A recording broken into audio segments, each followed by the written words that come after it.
welcome to our latest ALTA Insights webinar. I'm Jeremy Yohe, ALTA's Vice President of Communications. Thank you for joining us today. We've talked a lot about artificial intelligence and how it continues to impact the industry from an operations standpoint. However, today we're going to talk about how cyber criminals are taking advantage of advanced tech and AI to camouflage the threat of cyber fraud. Today, our experts are going to share some of the new AI-enhanced threats to title agents and also discuss some cost-effective options that should be considered to help mitigate the risk. Before starting, I've always got a few housekeeping items to go over. A copy of today's presentation can be downloaded from the handout section from the Go to Webinar window pane. There's also an additional handout, a little AI best practices that Sean's provided that can be downloaded as well. The webinar is being recorded. You'll get an email tomorrow with a link to the recording. We'll also upload links to access the handouts, so that will all be in an email tomorrow. If at any time you have a question, submit them in the questions box. We'll hold a little time at the end for Q&A. I do need to thank SoftPro for sponsoring today's webinar. And before introducing today's speakers, we have a short message from SoftPro.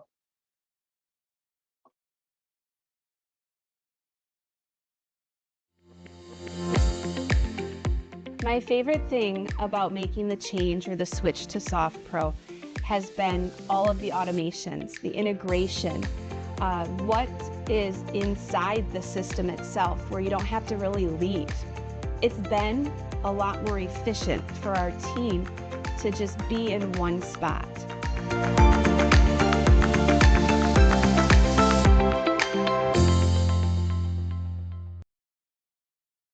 All right, well, thank you, SoftPro.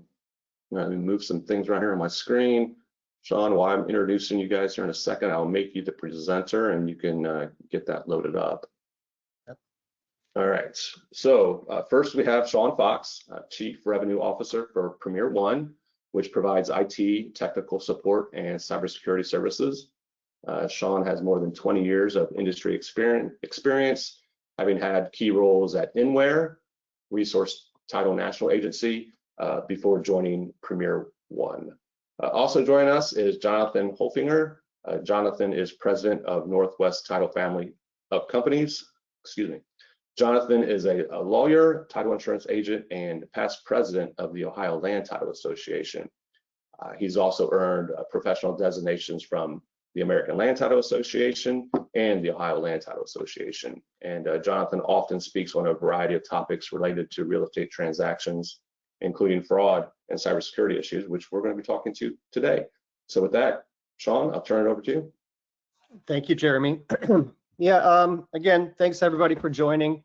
Thank you, Jonathan, for joining me on this call, this webinar. Obviously, AI has been the talk of the town these days. And, you know, as Jonathan and I were talking earlier today, you know, you went to ALTA 1 a few years ago, and essentially it was, you know, you had 1, 2, 3 maybe AI companies, and now you get to these conferences and AI companies are popping up all over the place. So it's a relevant topic, and there's the fun side of AI, and unfortunately a lot of the times I get to you know, talk about the dark side of AI, the cybersecurity side of AI. And so I also wanted to bring in Jonathan to talk about it from an agent perspective and what they're doing as far as best practices. Again, thanks to SoftPro for sponsoring this webinar, and we'll jump into it. So again, Jonathan is an owner of a title company here in Ohio. Funny enough, all three of us, Jonathan, Jeremy, and myself, are all Ohio residents. And then I've been with Premier One for about 8 years now, and we focus a lot on the cybersecurity within the title industry, and now obviously how is AI impacting the cybersecurity industry. And so we'll get into it, the dark side of AI and real estate transactions, you know, protecting title companies and lenders from AI-enhanced fraud. This is a real topic. It's progressing rather quickly. We used to have to evaluate all of our security measures every 6 months, and it went down to 3 months, and we are now reviewing our security measures on a daily basis to make sure that we're staying up with the times. Now, why talk about this now? That's a good question. Well, because everybody is using AI in some shape or form. On just AI adoption, exploding, about 500 to 600 million active users daily. Every industry is racing to implement AI solutions. So the problem with that is there's a lot of pitfalls with employees using AI and the data that they're providing to it and what they're doing as far as what's relevant for personal information, what's relevant for business information. And so as with the adoption of it becomes the, okay, how do we secure this in this industry for title and mortgage and banking? Title and banking are targeted for obvious reasons. A lot of moving parts in a real estate transaction. You have a lot of users that are just unaware of the security measures around it, and so it leaves gaping holes into that real estate transaction. And you need to make sure that there's just high volume. Everybody understands wire fraud these days, and so it's just a very targeted industry, and it's changing nonstop. And it's a perfect storm. Human error combined with AI misuse creates unprecedented high-risk environments, and it requires immediate attention. It's gotten more sophisticated over the last few years. You know, our objective today is to build awareness, establish practical safeguards before threats become losses.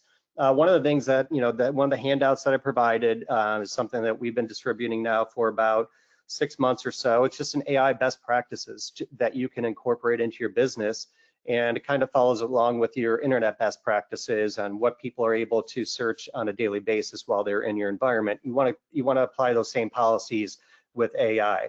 And so it is a perfect storm of everybody adopting AI, but also the human error combined with the AI misuse creates this high risk environment. You know, again, it's the double-edged sword of AI. When we're looking at this from the opportunities, you know, you have document automation and processing efficiency, enhanced customer engagement, communication, analytics for risk assessment, streamlined compliance and reporting, marketing. There's so many opportunities to use AI, and you know, I am one of those people. I use AI on a daily basis. You know, we're not a huge company, but so when a marketing department is just one person, you know, you're trying to get that messaging out there as fast as you possibly can, and it's AI helps, you know, me move along through my life a lot easier. It's like a crutch. It helps me become more efficient. But then the threats are real, right? So automated hacking and reconnaissance. Used to get emails 3 or 4 years ago, even a year ago, and you could tell right out of the gate that it was a spam email or malicious email intent because of broken English or just red flags everywhere that you could see within an email. The automated hacking now with these systems that are writing code, the reconnaissance on it, everything is sped up. It's exponentially faster these days, and it's a lot cleaner. So the emails that you're getting, it's taking a lot for you to even recognize what's happening with those emails. AI-powered fraud schemes are hitting at an unprecedented scale. Sophisticated misinformation and deep fakes. I mean, I think we've probably all heard the stories about the $25 million deep fake that happened in Hong Kong, and automated. So these are now just, they're becoming on smaller scales now. That was a large one, but now they're just becoming a normal everyday occurrence. The automated social engineering attacks, we'll get into that, but we want to talk about like how to protect yourself from the social engineering because of how AI is able to scour the web and make, you know, do actually quick due diligence on your employees and recreate that employee in real time. That's a great quote. AI doesn't just accelerate business, it accelerates crime.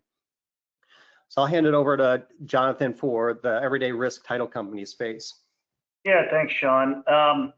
You know, as a owner of a law firm and a title company, you know, it's important that we are staying educated on the risks that we face. And I'm going to talk a little bit today about the things you can do to improve that and kind of methods that we've used, and just how I go about speaking to realtors, to title agents, et cetera, about these risks. So as you see on slides, you know, you can talk about basic risks that we've been talking about for years, right? 7, 8 years I've been teaching on wire fraud and what exactly that means.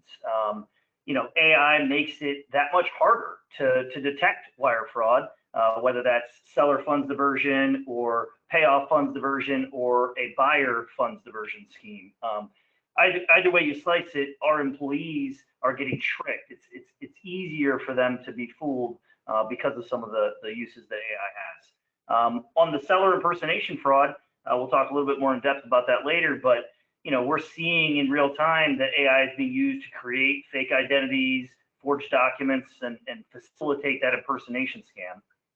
And then in general, we do all sorts of things with trying to help our staff sniff out emails, have technology in place to filter emails that might be created by AI.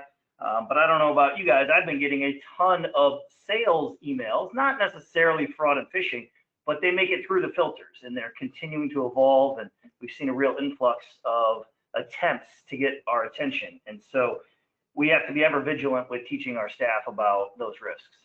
And then, lately the issue has been for us that some of our employees have been dabbling in AI on their own. They want to move faster than maybe that we do as a company, and they've got an idea, oh, this cool new AI thing my cousin showed me, I want to plug that into work, it'll make my job easier. How do we prevent that from happening? How do we make sure that they are not taking confidential information, putting it into an AI platform, or otherwise using it in a way that would compromise security? And then, quality control failures, right? We've heard all the stories, a lot of those that are in the legal space. For example, recently in Kentucky, there was one where an entire motion for summary judgment was submitted that fabricated, hallucinated a law that was passed recently, and it named specific state representatives. It even hallucinated the exact oral arguments, and there were quotes saying that this happened, but it did not, right? So a reliance on AI can be risky in a number of different situations, so we have to be careful. Another thing that I saw just the other day in terms of quality control failures, there was a company that was using AI agents that they were coding to make things better, and unfortunately, one of those AI agents deleted their database. It fundamentally affected all of their data records, and they had data on executives and companies, some 2,000 records, and they got wiped out because the AI agent, quote unquote, said it panicked and thought that would help solve the problem. So, interesting things can happen with AI. So just have to be aware of what's possible. In terms of wire fraud, getting more into the weeds of that, I mentioned earlier that we have kind of these three types of wire fraud that we talk about. And I try to make sure that the title staff are aware of all three, that realtors are aware of buyer wire fraud, but I basically call it, seller funds diversion, payoff funds diversion, and buyer funds diversion. And so if we understand that the funds are attempted to be diverted, it's not just this term fraud as a whole, but more that there is a step in the process where it gets diverted to the wrong account. We can start to unpack the complexity of it to help our staff better understand, where in that flow something is going to go wrong, right? So hopefully by now, title agents have done a better job of creating a process to where they're educating buyers and realtors on the front end that these are going to be our wire instructions. They're never going to change. We're providing it to secure information, and that we're instructing them to call us in order to avoid some criminal sending them an email later telling them that wire instructions have changed. So you can have wire fraud disclosures signed, and the realtors can do it, the title company can do it. But what I found is having that conversation is important. If you don't do that, a lot of the stuff you see on the screen is going to come into play, right? So the phishing emails that are AI crafted, making it easier for the criminals to dupe a realtor, a buyer, or a title employee into believing the content in an email is real. And now, if you don't have a good process, you even have to worry about voice cloning technology. I was at a conference a couple months back where they demonstrated that on stage, how easy it is for somebody to use an app, using AI, speak into it, gather about 20 seconds of words, and then literally impersonate their voice. And on stage, that was all done within 3 to 5 minutes. So the fact that our voices can be cloned, obviously Sean and I being presenters right now, here's some content that somebody could pretend to be me, right? So therefore, we have to do a better job of making sure that our team understands that's a potential risk, and you can't just trust somebody's voice anymore. You have to have a dedicated process to avoid that. And then real-time translation. As a part of that voice cloning, you now have multi-language translation. So it doesn't even have to be somebody that's fluent in English to be able to commit that type of crime. In real time, it can be translating into English from somebody speaking a different language. So a lot of challenges that we're now facing and trying to understand specifically, how does that enter into the potential workflow, and where would that intersect with our people, and how can we do a better job of detecting it? When it gets to seller impersonation fraud, we're seeing that AI has, enhanced their ability to perform the fraud, right? It's been around a couple years. We had our first real incident of that, I believe it was in mid-2023. But now we're seeing a lot more attempts for sniffing them out. But AI is fueling the research, right? A fraudster now has an easier time qualifying, prospects, if you will, right? They're targeting specific types of properties, specific types of owners, and then also targeting, realtors or even title companies that they think they may be able to take advantage of. And AI is providing those resources in a much faster, simpler way than it was in the past. We came across a seller impersonation fraud a few months back in our family of companies where they used, we believe they used AI to generate a fake ID.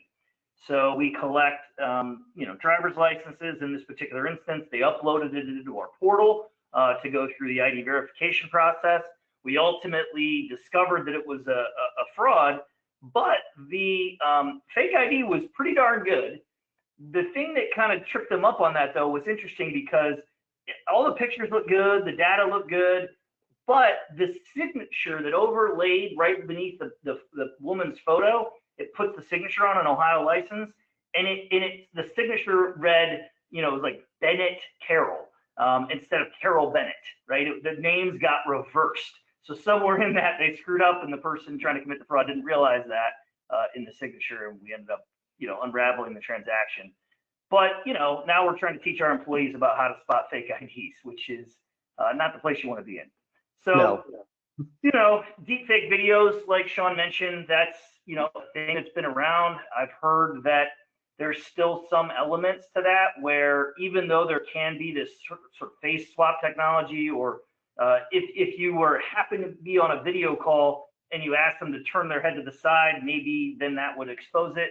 But I also was told during that seminar when they were talking about it that probably within a year, the technology will be so good that won't matter either. So figuring out how to have processes that don't rely on video is an important piece of what we're doing. And then the fourth element here, digital signature forgery, right? So the forgeries I've come across in my career have been more based on like copy pasting and like mimicking a signature and all of that. But AI can learn signature patterns and create much more convincing forged signatures on closing documents and make it appear much more real. So that's something we have to be careful of now as well. Yeah, I mean, and just to follow up on that, like seller impersonation fraud, it's almost going in reverse on how they're trying to, trick the title agents into believing what's happening. They're trying to avoid the digital end of it, doing the property search, generating the fake IDs, and deep fake video verification. That's it's happening, but it's not to the point like how Jonathan said. It's not really on a large scale yet, but it doesn't mean that it's not going to get there quickly. But there's a presentation out there, you can go on YouTube for the behind the scenes look at what a seller impersonation fraud looks like from the bad actor standpoint.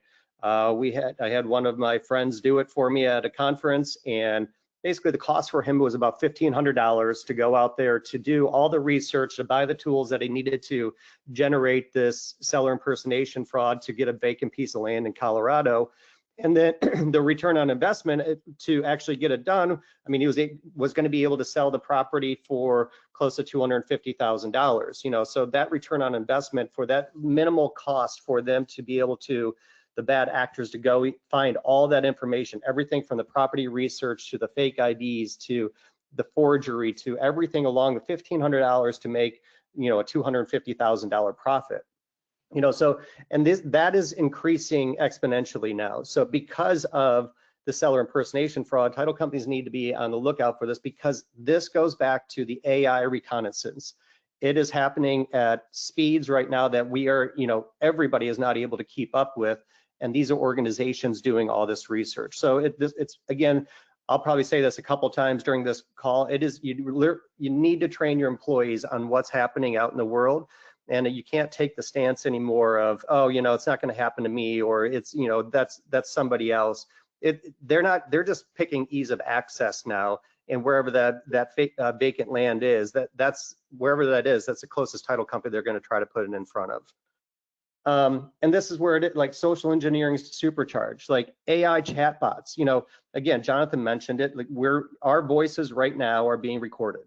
And so, but also, so that chatbot conversations is also getting insights into talking to people on your staff, or it's not even that, buyers, sellers, if they're communicating with a fake landing page on a bank or a title company or whatever, wherever it is, if the chatbot is enabled and they're getting more information out of that person, now it's now training this AI tool. And it's now like building trust and gathering intelligence. That's all it's doing, because it's building that. So when a future down the road, it has that repository of data to pull from. And it's going to make you feel a little bit more comfortable every time you're talking to them.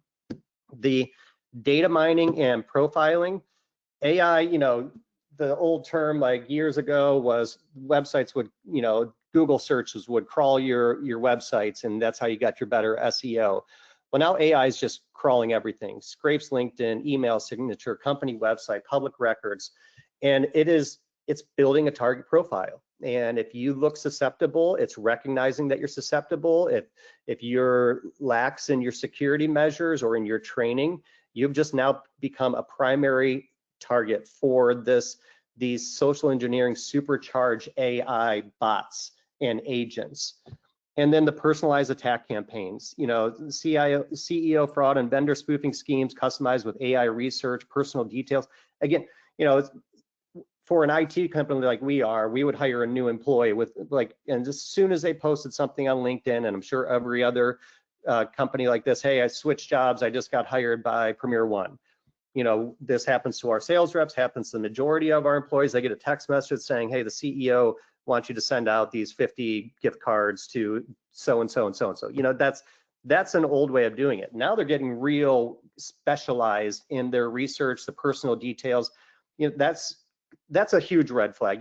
That's not coming from, if you've never talked to the CEO of a company and just the hiring managers or however you got there, that's not coming from the CEO of the company. But that's a small scale. It's now getting very specialized and customized to be able to do that social engineering research on that new employee. So, Sally gets hired by Premier One on LinkedIn. Well, the next phase of that social engineering is going to their LinkedIn profile, going to their Facebook profile, going to their Instagram profile, and really gathering that information, creating a data repository, and being very specialized in their attacks. AI makes bad actors scalable. This is something that what I've seen over the last year and a half, where developing companies, this development teams are getting rid of their actual coders, because they can now build AI agents to replace those coders. And those AI agents can get things done 10 times more, a lot faster, 10 to 100 times more efficient than an actual human. They can run through lines of code, hundreds of thousands of lines of codes in minutes, where that takes months for a human to do that. What was once required manual research now happens instantly. And that's the thing. Once they start these conversations and the data mining and the attack campaigns, they have built that repository, and now they can apply those vectors to other companies and other individuals.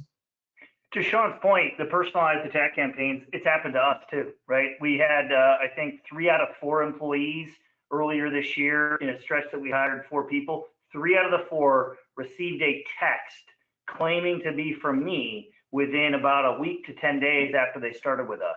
And the common thread was they updated social media with the new job. And so it's not just theoretical, like it's happening. And it even happened to one of our employees that was hired in our law firm, not our title company. So it's not title specific, whatever is, they are doing this in mass across all sorts of different types of companies? This is probably, that's why I handed out this, the AI best practices policy, and use it, customize it however you want. It's just a template, but because it goes to this slide, AI without quality control it opens up so many risks to your company. Like the legal, from Jonathan's standpoint, being an owner of a title company and also an attorney, the title agents using AI for contracts, disclosures, legal documents without proper review create liability exposure. So Rick Diamond and I do a lot of talking around the risks in cybersecurity and AI. And in the title world, we just did this, I think actually on a software webinar, was, in title, it's precision versus accuracy, right? So you can't be precise in title, you have to be accurate. You have to be accurate down to the penny. And if you're just using AI for contracts, disclosures, anything throughout that transaction without proper review, you have now created a liability and exposure to your firm. So the legal content risks are there, and you need to make sure that if you are using AI within your four walls, make sure that you do have that quality control around any type of documentation that you're putting out there. AI hallucinations, I don't know if you don't know what hallucinations are. It's essentially AI is going to give you an answer no matter what you ask it. And the thing with AI is you are the AI. So the data that you're putting into the chat GPTs of the world, the Claudes of the world, that is where this is learning from. So if AI does not know the answer, it's going to give you an answer no matter what. And if it's giving you incorrect information, so just because, it's like, well, if it's on the internet, it has to be true, right? Well, if AI spits it out and if there's an answer, it has to be true. No, that's not the case. You need to make sure that you're actually looking through, qualifying what the AI is generating you, because at the end of the day, it could be creating a hallucination. And if you're dealing with thousands and thousands of dollars, you don't want to make sure that you are actually spitting out the wrong information. Data exposure. This is a very, very targeted area that I always talk about, is the data that your employees are putting into any AI platforms is not, depending on, like, if you're putting into the free version of ChatGPT or any of these free versions, one, there's no guidelines. You're just providing information to it. You don't want any public AI tools creating privacy breaches, compliance violations, everything. You don't want to be putting that personal information, MPI, PII information into any type of AI platform. You can use it for a lot of really cool things, but that type of stuff, sensitive data, should not be dropped into there, and you don't want to expose your business to your data by just dropping it into AI. That's where you need the guidelines for what you are allowing your employees to do on a daily basis. Regulatory compliance, we should just probably put a question mark behind the CFPB. We're not really sure what's going on there, but the FTC, ALTA best practices, it's generated content, affecting consumers. So you need to make sure that you're following whatever standards you have, whatever best practices you have, just like you do on a normal day-to-day business with your employees. On your internet traffic, your AI should have compliance built around it as well. And for every company, and it doesn't mean that certain companies are going to do it one way. Every company operates in their own little world. They all operate differently. So, but at least, get a set of guidelines in place, put it in your employee handbook, make sure your employees sign off on it, and make sure that they're actually following the guidelines that you've put in place for your business. The banking sector overlap. This is where we're getting into, we'll start getting into the vendors. We'll start getting into how you're protecting, how you're looking at other industries outside of your own. This is take my parents, for example, or elderly abuse when it comes to cyber crime is what they're calling it right now. And my parents are in their 80s, they use the same password for everything. So a couple months ago, I trained them on how to use a password protector, which, by the way, if you're going to do that, just make sure you have some bourbon sitting next to you, because it's going to take a little while. But they were using the same password for everything, all their banking, all their credit cards, everything across the board. And one of their credit cards got hacked, so I had to go over and help them out doing it. But the account takeovers are actually happening not only for the elderly abuse on cybercrime, but it's happening in just businesses everywhere, banking credentials, loan officers. These, and if they're linked to other within that environment, whether it's appraisers, title companies, realtors, buyers, sellers, that account takeover now leaves you vulnerable to a lot of different attacks. This one is wire system vulnerabilities. Like, there are a handful of companies out there in this industry that are protecting your wire transfers. You should use it. I don't know why companies don't use any type of wire verification. It just doesn't make sense to me.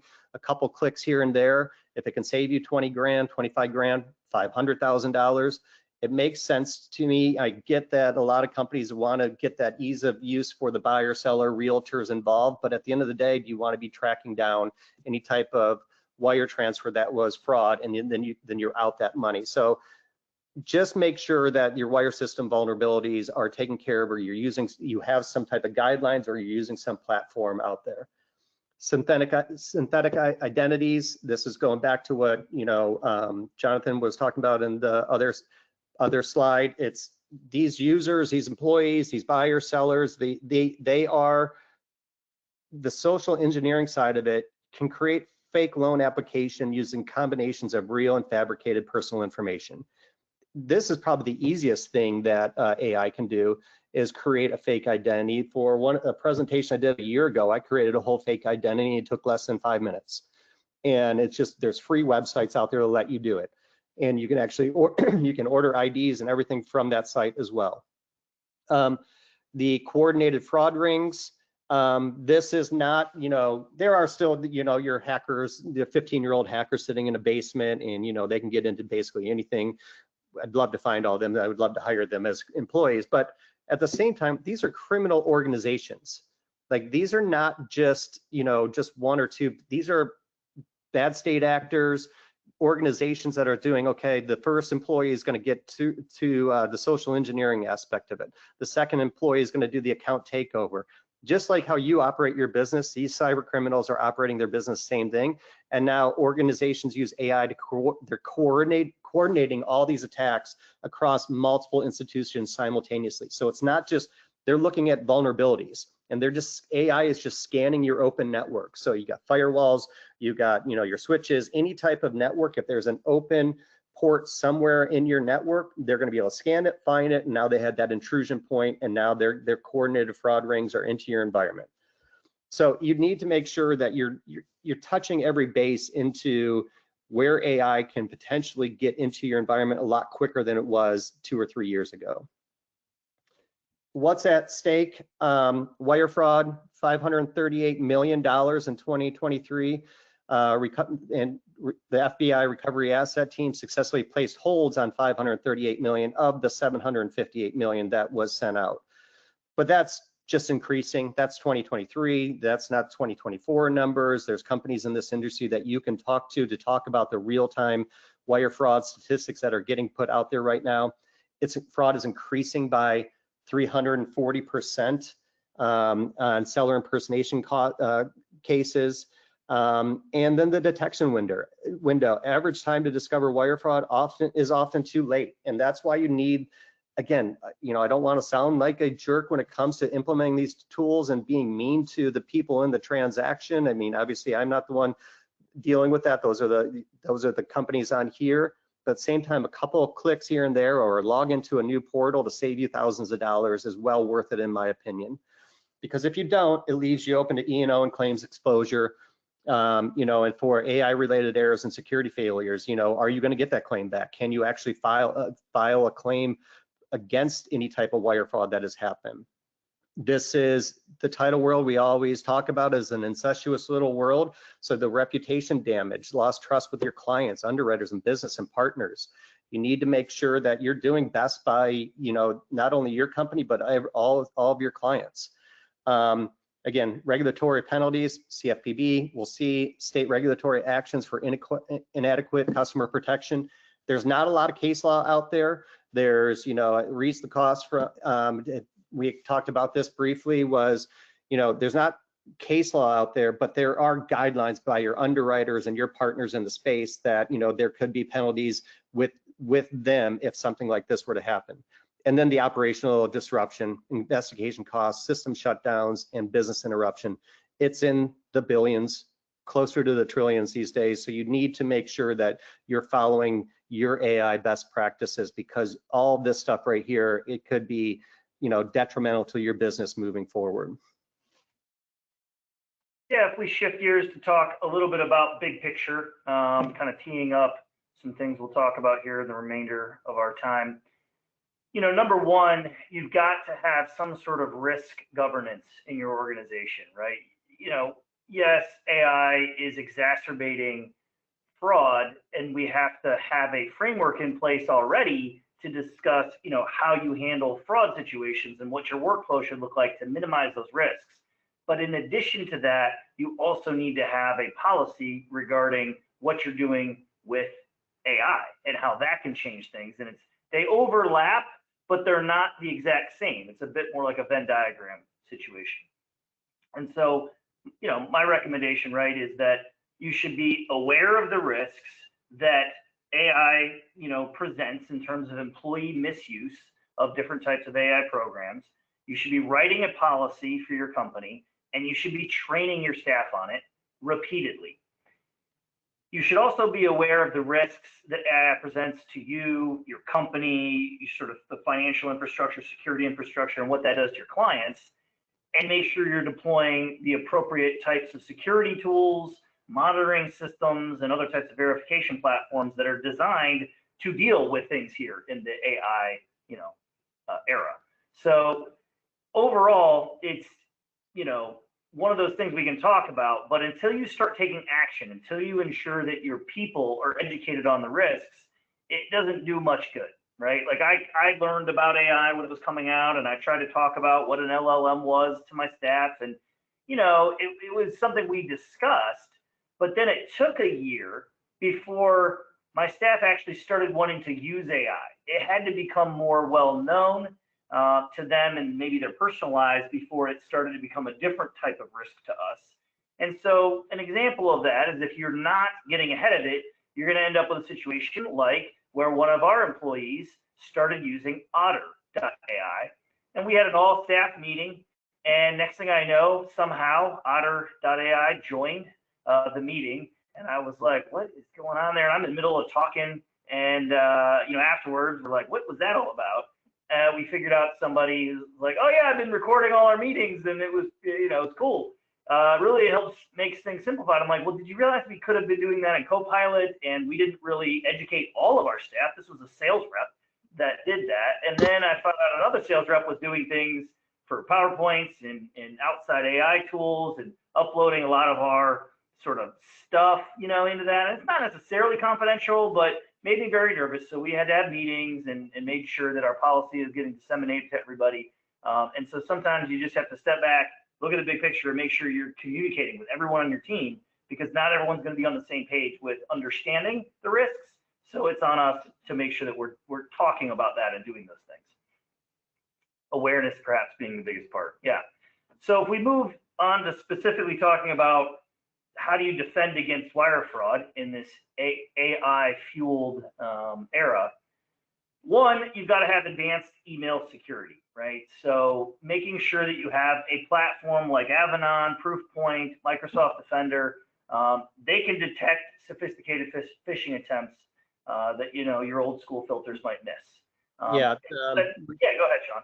Yeah, the advanced email security systems is, Avanan. So this is a product that we use at Premier One, and the reason why we use it because it has an AI learning model built into it. So you probably heard of things like Barracuda or other options out there, but Avanan, what it does, it is recognizing patterns on your email, and obviously everyone email is their lifeline, but this is something, these are tools, look into the tools out there that are AI driven on security as well, to make sure that that's your first entry point is on your email. So that's what AI email detection is, one of the things I would recommend. Yeah, And then if we're talking about, the second point here, having verification procedures that are not digital, right? That are a mandatory callback process or a conversation you're going to have with a customer at the outset of a transaction, explaining what to expect and what not to trust. We've all heard of these, classic buyer funds diversion wire fraud schemes. Well, it's still happening.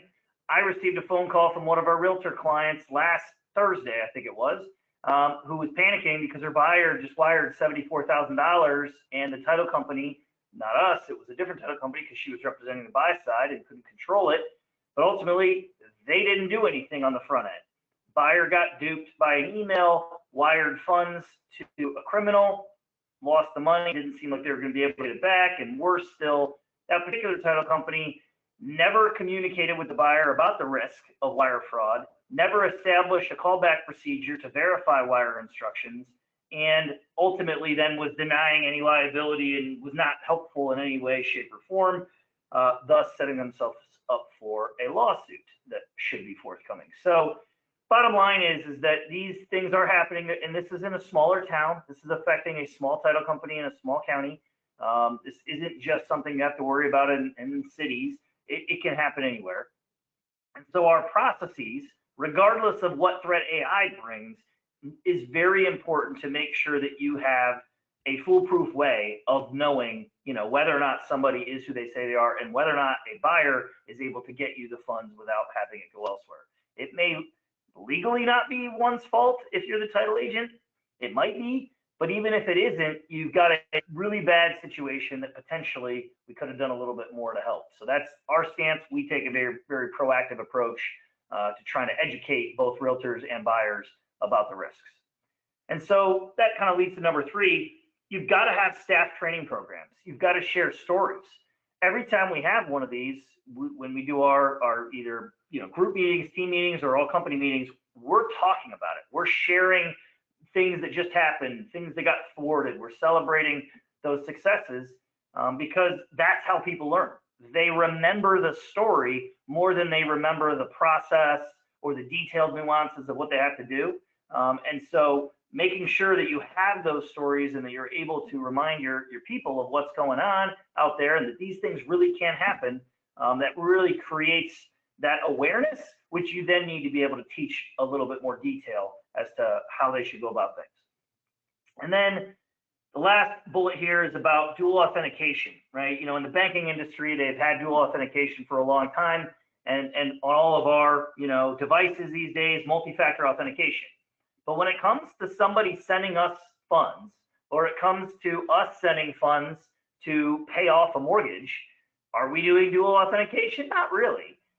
We're trying to create ways that mimic that, but it is possible that we're going to end up in the industry seeing down the road that we're going to have secure OTP codes that we have to share with buyers before they should be authorized to send a wire and things like that. So maybe it's biometric authentication for different purposes of access. So I know Sean has a lot of thoughts about where that's going and is maybe a little bit more into the weeds of the tech side than I am, but I'm aware that these things are coming and that I've had conversations with tech vendors about there's got to be a better way, right, than just having kind of manual workaround processes to theoretically avoid, somebody trusting an email they shouldn't. So yeah, I think that's where we're going. Yeah, the voice recognition side of things is, we'll just touch on that real quick, and we'll touch on it from our standpoint, from an IT standpoint. Let's say Jonathan calls me and one of our tech teams, our engineers or support staff says, I need to change a password for one of his employees. Well, I don't trust that that's Jonathan anymore just because I'm getting a phone call from his phone number and it sounds like his voice. So at this point, we're taking that dual authentication step where if you're trying to change something like that, we are actually now sending codes out to that user to say, okay, we're going to verify that's you actually calling us because we're not just taking your word for it anymore that we're going to change passwords. That's a simple way of looking at it, but that's the direction where it's going. Now, is it going to be facial recognition down the road, fingerprints, biometrics? Probably, but for the time being, we can just do the OTP codes and then verify that that's who's actually calling in to change those passwords. That's a simple way of looking at it. Yeah, yeah. If I'll just add on to that, Sean, we had conversation internally about, voice impersonation, right? I went to a seminar a couple months back that talked about that, did the demo on stage.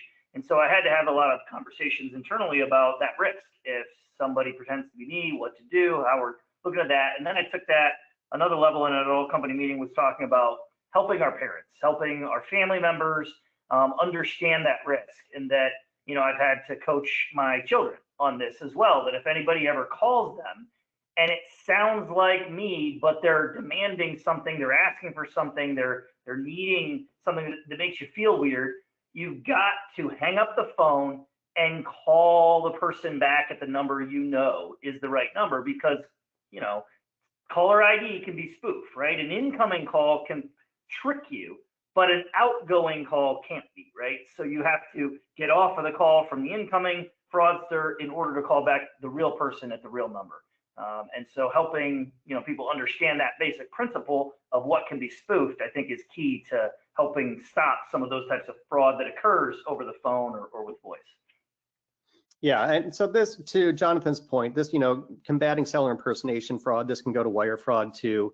This kind of just touches on all, if you're going to take the presentation into the PDF that's attached to this, these are just things that you should be looking at.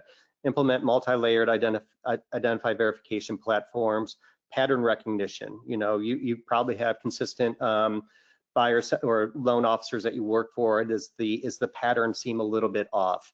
Enhanced verification require in-person appearances, notarized verifications for high-risk transactions, and underwriter collaboration. Use your underwriters. They are obviously implementing a lot of tools these days because of what's happened in the last few years. So use all these tools that are out there and implement these into every process that you're doing, just to not only combat seller impersonation, but also wire fraud or just any type of fraud that could be happening within your company. And these are just 4 steps that you can actually just implement pretty quickly, that it's not going to cost you a lot of money. The defenses against social engineering, this is a big one, because reduce attack surface, for your staff. And this is tough because it's your staff and you don't want to get into their personal lives, but can you limit the exposure of staff information, including email formats, direct phone lines? I just scoured, about 20 different title companies' website. Of those, it was 20 different title companies' website. 18 of those had all the employees' emails and phone numbers listed on the website. That's a simple thing. Just take it off the website. Review social media policies for employees. Implement generic contact methods for initial client communications. I'm at fault for this because I use my cell phone for everything, but I'm also the most paranoid person that you'll probably meet when it comes to this stuff. So I just don't interact with it. But internal controls, establish strict approval workflows for unusual requests. If you feel like it's off, more than likely it's off. If you're getting that gut feeling, trust your gut. Just take some processes to, approve the workflows that you're doing. Whether or not you require supervisor confirmation for vendor payment changes, or, this is a good one, create cooling off periods for urgent financial requests. If you're getting an urgent financial request and you're not if there's no other red flag that came through there, take a second, take a deep breath.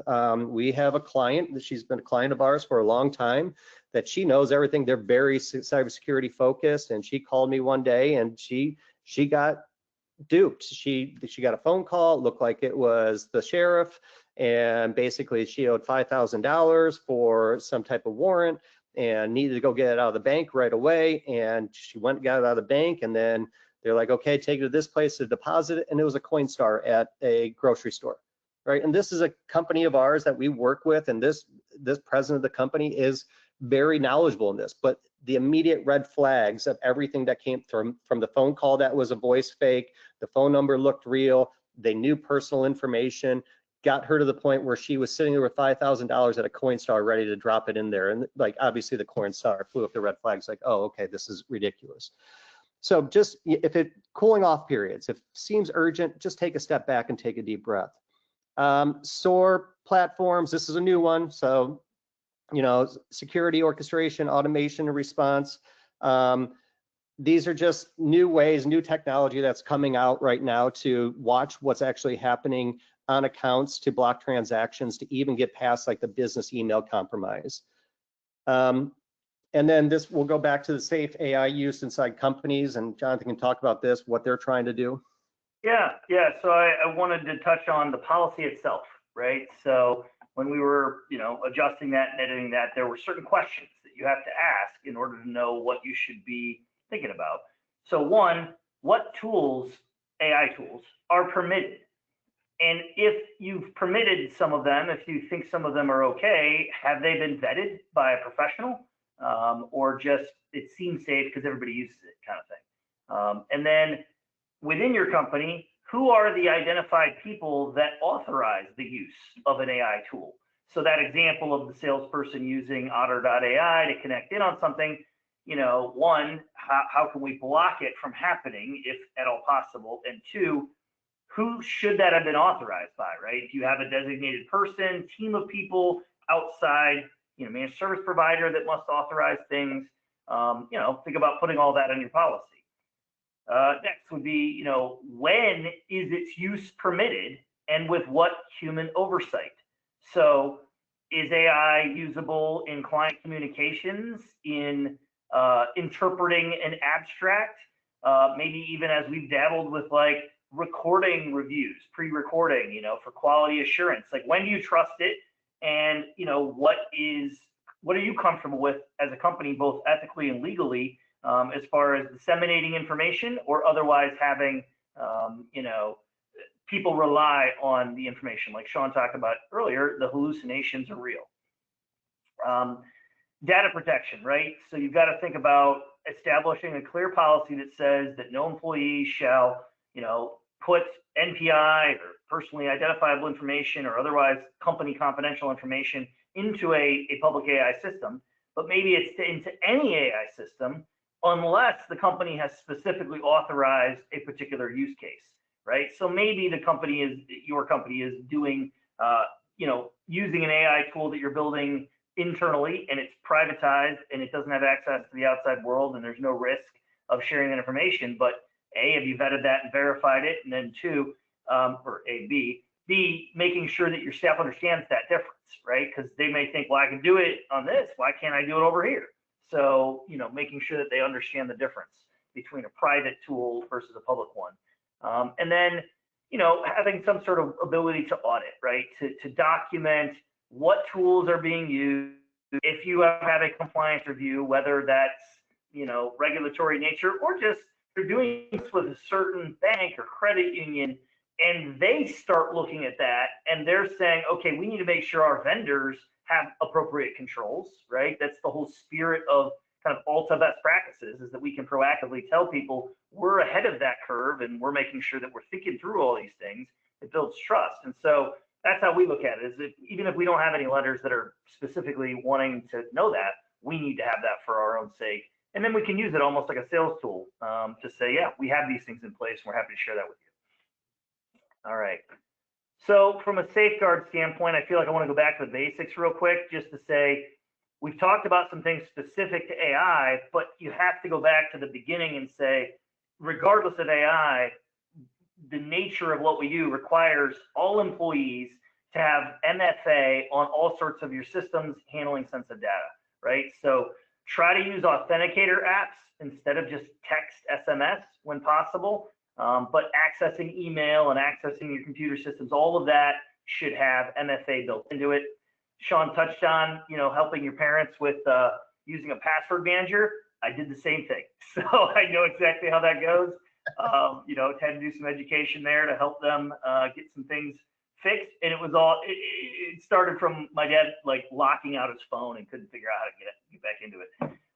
And so anyway, you have to have an enterprise management system where you only have to memorize, your master password, and then every single password for any business purpose for any of your employees has to meet complexity standards and uniqueness standards. You should never have a duplicate password. And so a lot of those password management systems that are for enterprises have scoring built in, right? So you can do an audit of everybody's passwords and basically mandate that they fix those. So lots of cool stuff there with password management. We've been using it for years, and that's been awesome.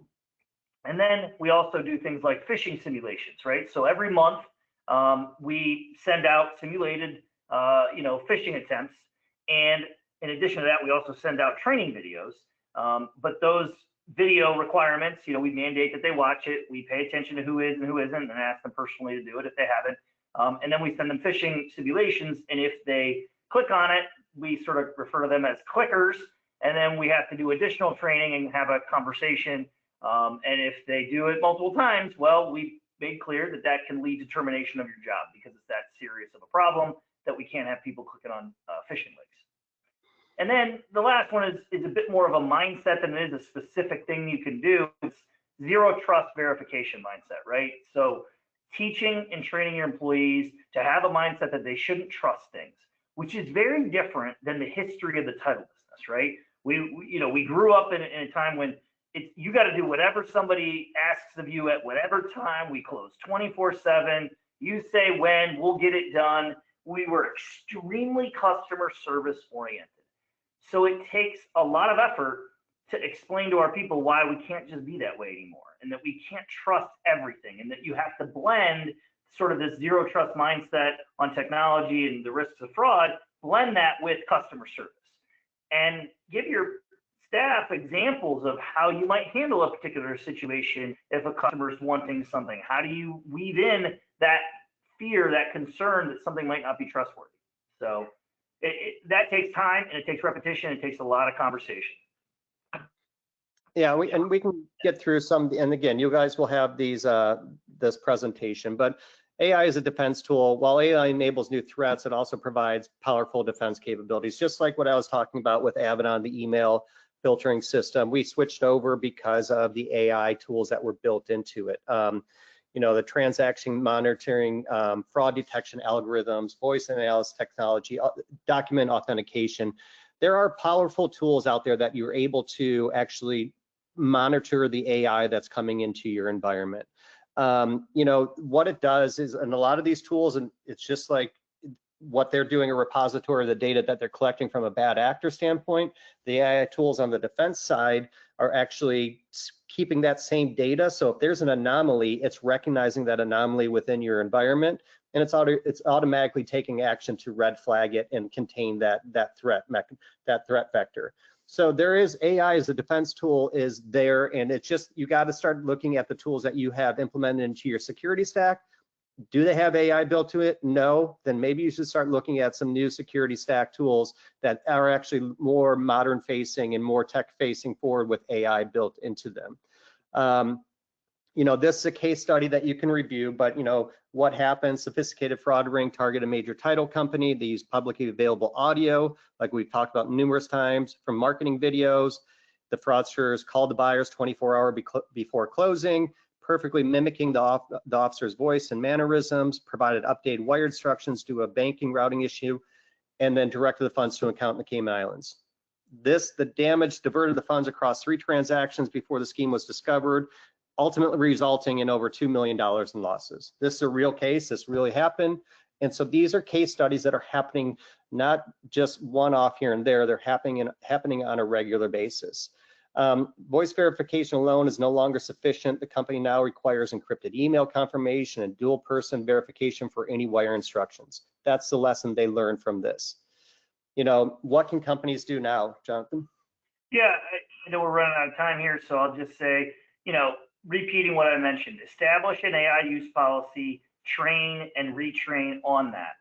Your vendor security is becoming more and more important, so make sure you're using a trusted managed service provider like Premier One, or in some way are making sure that your vendor contracts and resources are factored in with AI fraud protection clauses and liability types of terms. I guess I would just say lastly, the layered prevention tools, that's something that I think is happening, right? It's sort of it's evolving as we look at it now, but this idea of voice authentication or biometric verification, it exists in other industries. Is it going to be coming more into title? I think so. And then that strategic partnership part, right? So we've done things to collaborate with our brokerages that are clients, banks, underwriters, even local government and local title associations and other title companies too, we partner with them to share information, to develop joint strategies, create an alert system for seller impersonation fraud in certain counties, things like that that you can do to collaborate to help prevent this stuff from, really damaging the industry worse than it already has. And then, key takeaways.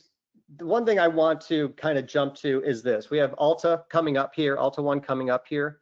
Share your experiences, share your defense strategies, and industry collaboration. While you're at this conference, talk to your peers, see what they're doing, talk to Jonathan, see what he's doing. This has to be a collaboration. This is evolving so quickly that you need to make sure that you are not the end all, you are not the solution. If somebody says they're the expert in AI and everything, they're not. So you need to actually ask the questions and everything that needs to happen, and make sure that you're collaborating within this industry. Again, it's a very incestuous industry. There's a lot of title agents, but we share a lot of information, and this can only help us. We're already under the gun a lot with the title community. We don't want to put a bigger magnifying glass on the title scope. So collaborate with everybody at ALTA 1 and make sure that you're going through these conversations to better your company and better everybody else in this industry. But thank you. Thank you, Jonathan. Thank you, Jeremy. Appreciate it. Any questions, you can reach out to Jonathan or myself, but thank you, Jeremy. All right, well, guys, that was jam-packed, a lot of great information. While I'm wrapping up with a few comments, if anyone has any questions, want to submit, I can get them to Sean or Jonathan, and we can handle that offline just because we're already at the top of the hour. Sean, thanks for the plug for ALTA 1 next month, October 7th through 10th in New York City. Also, you guys, Premier One puts on a great conference called TitleCon. That's in November, or I'm getting November 6th and 7th in Nashville. We actually are going to have a behind-the-scenes look at the wire fraud and how hackers get into creating all these wire fraud issues and what the ROI and the cost is to get into it.